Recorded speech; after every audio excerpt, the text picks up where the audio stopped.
Welcome back. The race for the White House. A new poll shows Trump leading by 13 points among Catholics. Joining us right now is Fox News religion contributor, Father Jonathan Morris. Father Jonathan, good to see you. Thank you so much for joining us.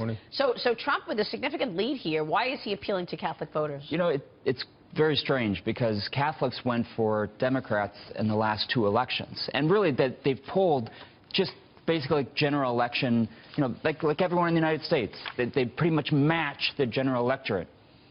In this poll, if it's true, that is huge for Trump. Why? Because it means that there's a significant change from the last two elections. And we'll see if the poll is accurate or not. Yeah, I mean, Trump and Clinton are also working for the Hispanic vote, obviously, 2 days until the election. Listen to this. Folks living in the inner cities, crime-ridden, you can't walk to the store and buy a loaf of bread, you get shot. The education is the worst. And there's no jobs. And I say to the Hispanic community living in the inner city, to the African-American community, I say, what the hell do you have to lose? Imagine it's Donald Trump standing in front of the Capitol. And we already know a lot about him. Someone who demeans women, mocks people with disabilities, insults African-Americans and Latinos.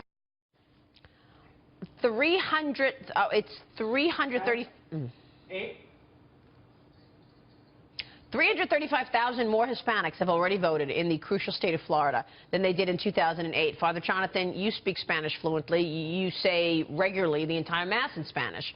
So someone with a large population of Hispanic parishioners, what do you say to those parishioners? Well, I think we have to distinguish. In Florida, there's a lot of Cubans, right? And that's a very different voting bloc than, for example, Mexicans, Central Americans, South Americans, that, for example, that would be in my parish in New York City. Many of those who are coming over from the border in Mexico, et cetera, they're worried about Donald Trump. The name Donald Trump does not go over very well in my parish, I guarantee you, except by those who have been here for a long time, who have become legal, and they're saying we've tried with Bill Clinton, we've tried with President Obama, and they haven't done anything. So you're saying the illegals don't like them? You know what? I think in many cases, people who have been here in this country for a long time have been fed up with both parties. But those who are just brand new to this country are saying, Donald Trump, you know, he's bad, he hates us. Right. Those who have been here for a long time go, wait, hold on. I'm not so sure that the Democrats have been very supportive of Hispanics either. Father, do you think the WikiLeaks stuff that came out related to the Catholic Church is hurting Secretary Clinton, or do you think that the parishioners in your church are unaware of the way she feels, or what's your thought on that? You know, I think what we could call practicing Catholics or church-going Catholics really have very similar values to church-going evangelicals when it comes to the voting booth. In this case, they haven't liked Hillary Clinton for a long time, many of them. Right? Many of them, not all of them, but many of them. Why? Because of her stance on abortion. When she stood up on the debate stage and defended late-term abortion just with coldness like that, they're like, this is not our candidate. But the problem is Donald Trump has given so many church-going Catholics, Christians, and reason to say, hey, we don't like her, but gosh, what is he going to do? Because of what he said. Because what he says and what he's done. Yeah. It's like there's a threshold there, and he's been pushing that threshold for a very long time, in which they say, oh, who are we going to vote for? Yeah. How do you feel about the lack of focus on faith during this presidential campaign? I'm very glad neither of them are talking about faith.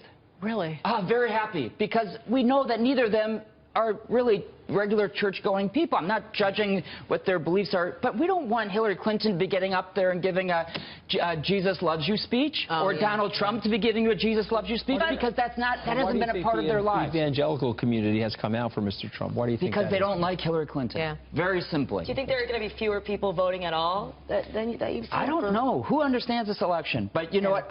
I know there's a lot of people who are saying, hey, I cannot vote for Hillary Clinton because of my values, and gosh, I don't want to vote for Donald Trump, but he might be better. It might also be Obama's legacy, because let's look at this Syrian refugee story. The U.S. has accepted almost 11,000 Syrian refugees, okay? Out of the 11,000, only 56 of them are Christian. Not 56%. That's 56 people of the 10,801, that is 1/2 of 1%. Why is that? Why are all the refugees Muslim and not Christian? You know, such a small percentage are Christian. I hope there's no, untoward, purpose, intent behind it. But what I think that the United States could do, if they're so interested in doing it quickly, I don't think there should be a religious test, but if they're so interested in doing it quickly because these people are running for their lives, well, then somebody who has been a practicing Christian in Syria for many years, you can be sure that they're not radical Islamists. Yeah. Let them in. If you're worried about making sure that things are quick, well, then this would be a great test. Not because we want a religious test, but because it's practical. Yeah. What do you think's behind that? Last year was a record year for the persecution of Christians around the world. Remember, we've talked about that. Oh, and if we think that we've got religious liberty issues in this country, and I think we do, when we look around the world and we see what's going on in the Middle East, we should thank God for the freedoms that we do have. As bad as things are in this election cycle, in my opinion, we have to be very grateful that we do have the freedoms that we have. Father, before you go, did you bring any communion wafers? Because I can skip mass later. No? Okay, just asking. All right, sorry. I'm not Catholic church this morning. I thought maybe I could. You're leaving me out. The 11 o'clock mass, but you said no. I'm not allowed to take communion. I mean, I am just not in the Catholic Church, unfortunately. Do you want to hear my confession after this? Oh, why don't we do it right now? That would be much more interesting. Because your dad's on soundstage. So what is in that apartment, Kat? Go ahead. You got your priest right here. Let us know. Give us your confession. Like, oh my gosh, where did this go? Father You brought it up. Great You to brought see it you. up. Thank you Okay. so much. My Father pleasure. Jonathan Morris Happy there. Blessed Sunday. And we got to give each other a big hug at the end of this election, right? Amen. Thank you. Everybody. Hugs to our viewers, too.